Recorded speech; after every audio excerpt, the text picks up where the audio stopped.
Aki tsaka si Pompom. Nang-hold up sila ng bangko. Noong nang-hold up silang bangko, edi ang dami na nilang pera. Yung ibang pera, tinabi nila, tapos yung ibang pera, pinang-mall nila. Noong nag-mall sila, may nagturo sa kanila na sila hold up ng bangko, nakulong sila 10 taon.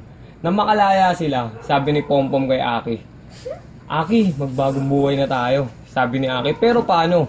Magtayo tayo ng negosyo. Ano negosyo naman itatayo natin? Sabi ni Aki. Magtayo tayo ng bar. Sabi ni Pompom, paano ikita yung bar natin kung walang waiter? Cut mo, Pom. Alam ko na yan. 1 araw, 2 araw, at 3 oras. Muli nagbalik si Pompom. Kasama yung 4 na waiter. Mura lang pamasahe nun. 2. Sabi niya, ang tanga mo naman, Pom eh. Kukuha ka lang ng waiter, di ka pa kumuha ng babae. Paano yung magsasayaw dun sa bar natin? Umalis si Aki. Cut mo, Aki.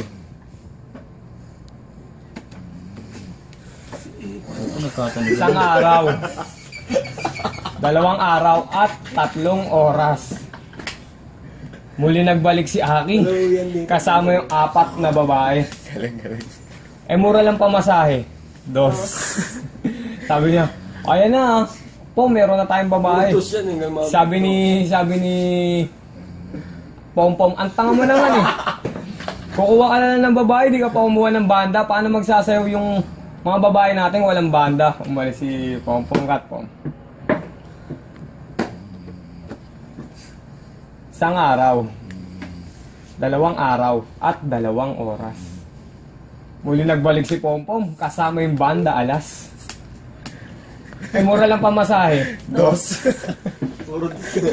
Sabi niya, ayun na, kumpleto na tayo. Sabi ni Aki, kumpleto na tayo. Meron na tayong waiter, babae, tsaka banda. Tara, imbitahin natin si Parang Pati rito. Umalis si Aki, imbitahin natin si Pati. May mangungutang dyan. Si Pompom. May mangutang pa dyan. 1 araw, 2 araw, May nangungutang. 3 araw. Muli nagbalik si Aki. Kasama na si Paring Pati. Mura lang pamasahe. 2.